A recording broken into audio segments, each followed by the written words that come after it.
Matter of some money, it became money, and yeah, it was a matter of principle.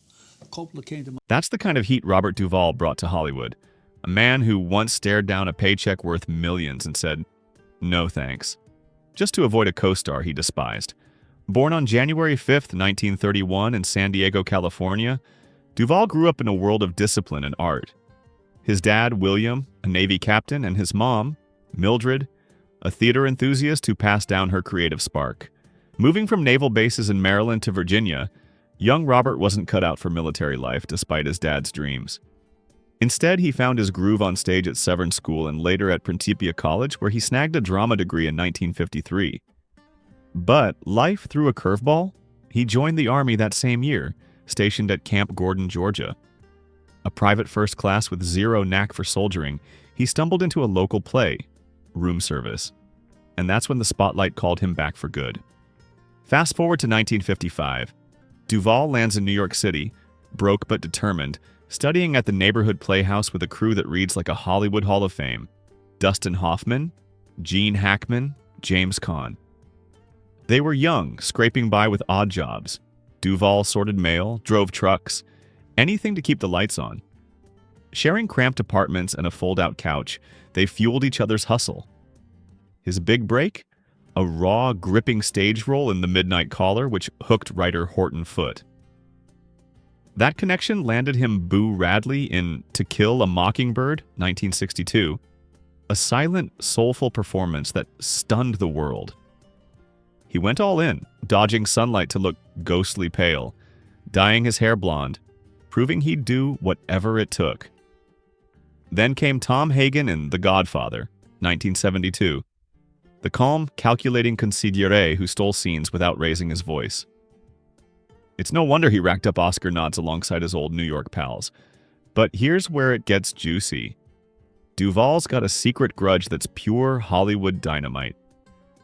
He called this mystery man an actor's enemy, slamming his films as garbage and swearing he'd never share a set with him again, even if it meant walking away from a fortune. Their clash was so wild that John Wayne had to step in, but Duvall didn't budge. "Never," he snapped when asked about a reunion. "Who's this Hollywood titan he loathes?" The answer's locked tight, and it's driving us crazy. Stick around because this puzzle's got more twists than a blockbuster thriller. Now let's talk money. Duvall's not just a screen legend, he's a financial wizard living large. Picture him cruising in a 1960s Mercedes-Benz 280 SE, all sleek curves and vintage vibes, or a Jaguar XJS that purrs with power. His wrist game? Top tier.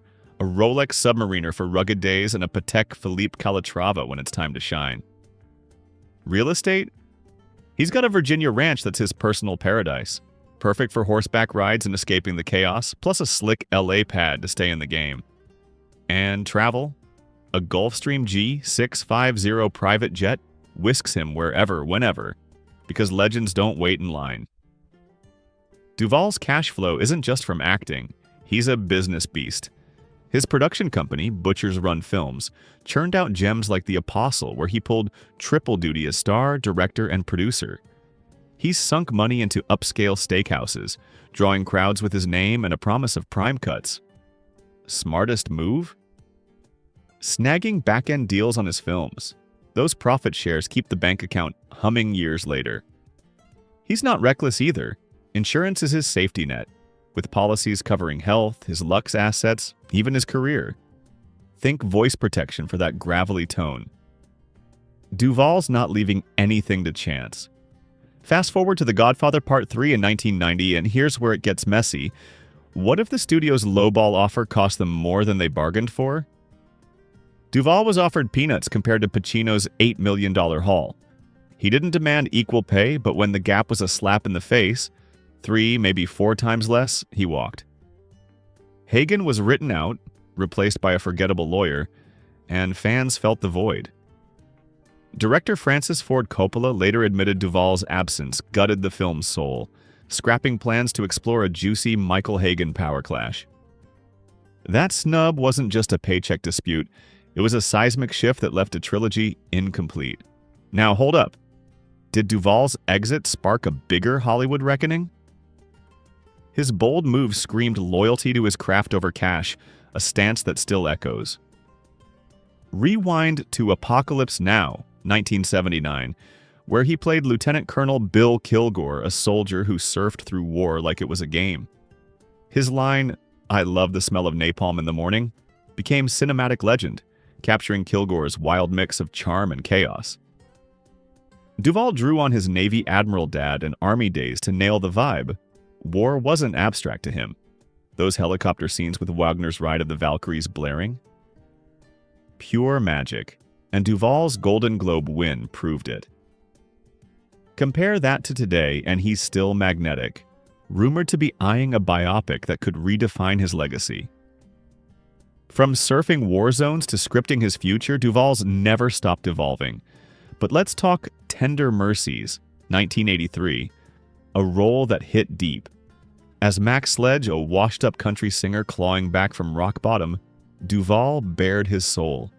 He learned Texas twang, sang every note himself, and turned small glances into heartbreak. One gut punch moment?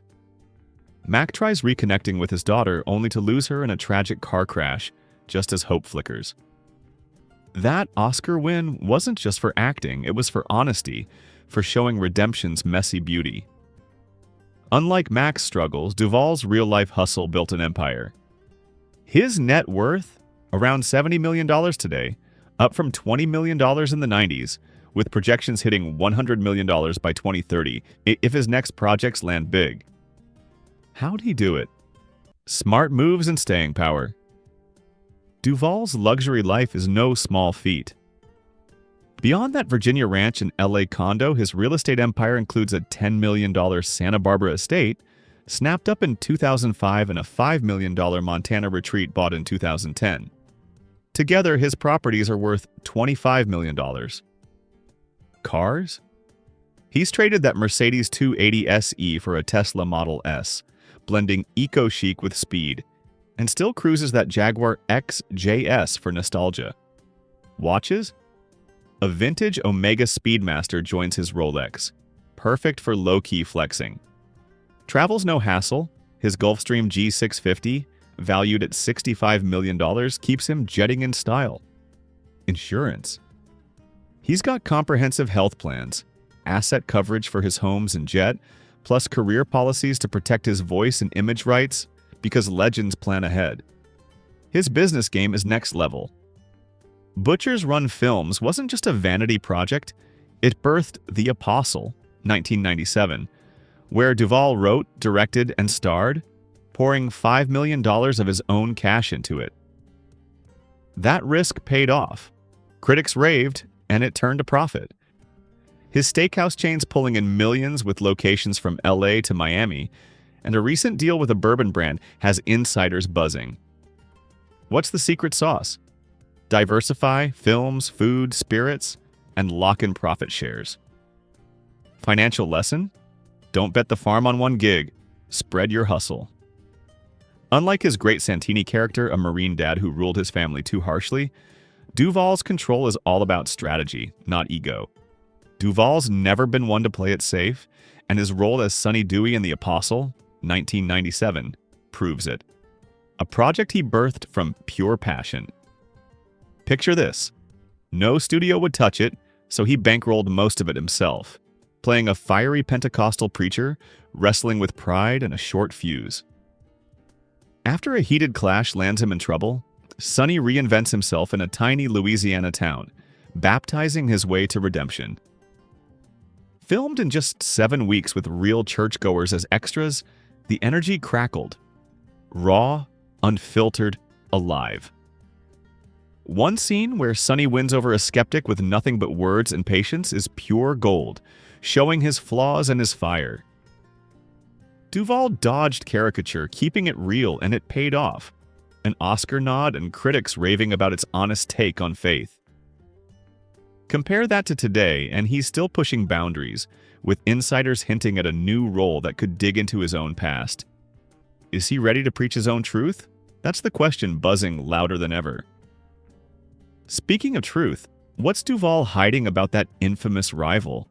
The feud that had John Wayne stepping in is still a Hollywood enigma, but new chatter suggests Duvall might have dropped a clue recently. Something about a clash over art versus ego. Back in Lonesome Dove, 1989, he played Gus McCrae, a Texas Ranger whose warmth and wit made 26 million viewers fall in love. That Golden Globe win cemented Gus as his favorite role, outshining even The Godfather. Lines like, "It ain't about dying, Woodrow, it's about living," hit hard, showing Duvall's knack for humanizing legends. Now he's living his own advice, navigating Tinseltown's egos with the same grit. His past taught him to pick battles. Today, he's choosing projects that scream impact over paycheck, starting with that biopic everyone's whispering about. Let's zoom into his personal life. It's a saga as gripping as his films. Duvall's walked down the aisle 4 times, each chapter shaping the man we see now. First up was Barbara Benjamin, a dancer he met during To Kill a Mockingbird. Married in 1964, he stepped up for her 2 daughters, but fame's pressure cracked their bond by 1975. Then came Gail Youngs in 1982, an actress tied to Tender Mercies, his Oscar-winning peak. Their shared craft wasn't enough, and they split by 1986. Sharon Brophy, a tango dancing pro, became wife number 3 in 1991, teaching him sultry steps, but they parted in 1996. Enter Luciana Pedraza in 1997, an Argentine filmmaker 41 years his junior. Sparks flew at a party, and despite the age gap, they've been unstoppable since tying the knot in 2005. Together, they've made films like Assassination Tango and launched the Robert Duvall Children's Fund, helping kids in Argentina. Unlike his childless character in Tender Mercies, Duvall's embraced a life without kids, joking once about shooting blanks but showing no regrets. His past was about searching, now it's about building, professionally and personally. Money talk? Duvall's empire is a beast. Beyond his $25 million real estate portfolio, Santa Barbara, Montana, Virginia, he added a $7 million Malibu beach house in 2015, pushing his property value to $32 million. His Tesla Model S and Jaguar XJS share garage space with a new Porsche 911 Turbo, a $200,000 speed demon. Watches? He swapped that Omega for a Audemars Piguet Royal Oak, a $50,000 stunner. His Gulfstream G650 still his Sky Chariot, insured alongside his homes and health with top-tier policies. Think $10 million in asset coverage alone. His steakhouse chain's booming with a new Vegas spot, and that bourbon deal's reportedly worth $3 million. Net worth projections? From $70 million now to $110 million by 2035, assuming his biopic and ventures hit big. Lesson? Reinvest your wins. Duvall's films feed his businesses, and his businesses feed his legacy. But here's the real hook. What's this shocking confession Duvall's been teasing? Word on the street says he's reflecting on a career-defining choice that cost him more than money. Maybe tied to that Godfather 3 walkout or even his feud. In Stalin, 1992, he played the Soviet leader with chilling depth, earning a Golden Globe by tapping into raw power and fear. Then, as Adolf Eichmann in The Man Who Captured Eichmann, 1996, he showed evil's quiet face, snagging an Emmy nod. Those roles showed his range.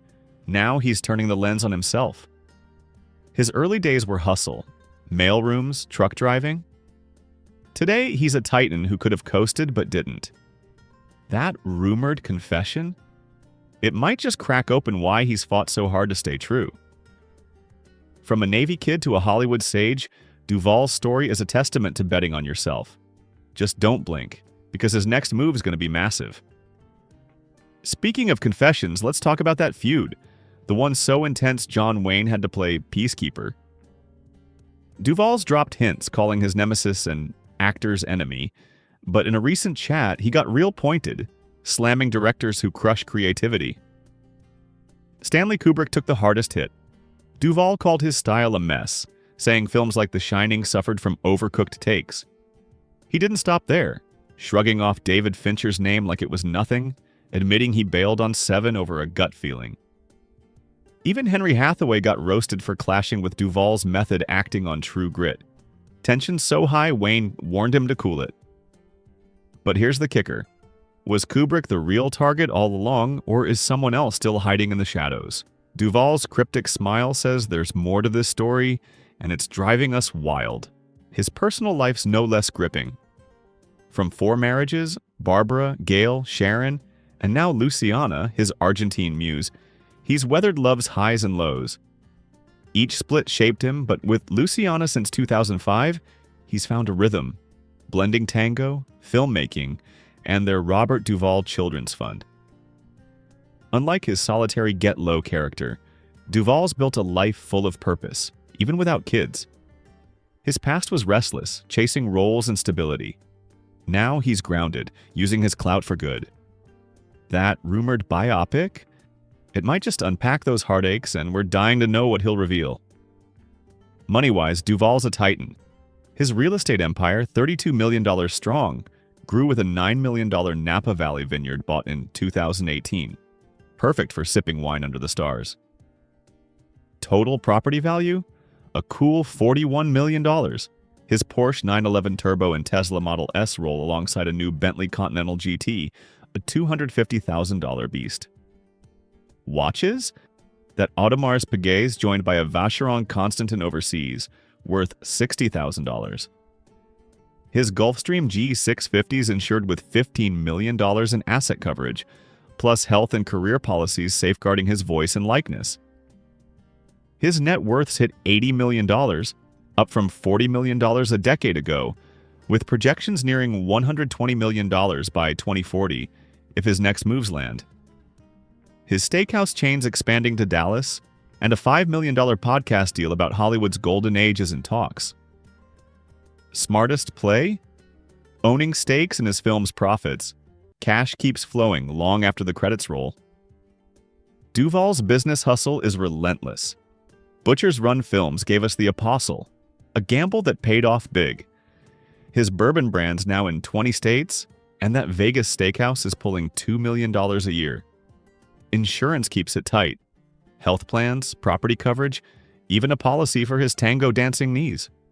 Financial wisdom? Diversify like crazy. Acting, dining, liquor, and never spend what you can't replace. Unlike his civil action lawyer, Duvall's bets are personal, not corporate, building wealth that lasts. So, what's the big confession shaking Tinseltown? Duvall's hinted at a choice that cost him millions. Maybe that Godfather 3 walkout or turning down Spielberg after a political spat over Cuba. He loved Saving Private Ryan, but soured on Spielberg's DreamWorks, swearing them off for good. His past was about proving himself, mailrooms to The Godfather. Now he's a sage who picks integrity over cash. That biopic could spill it all, feuds, regrets, maybe even that rival's name. Kubrick? Someone closer? The tease is torture. From Navy kid to Hollywood king, Duvall's taught us to fight for your worth, spread your bets, and protect what matters. But as he steps toward his next chapter, one question burns. Will he finally name the enemy who shaped his war? That's a secret worth chasing to the end.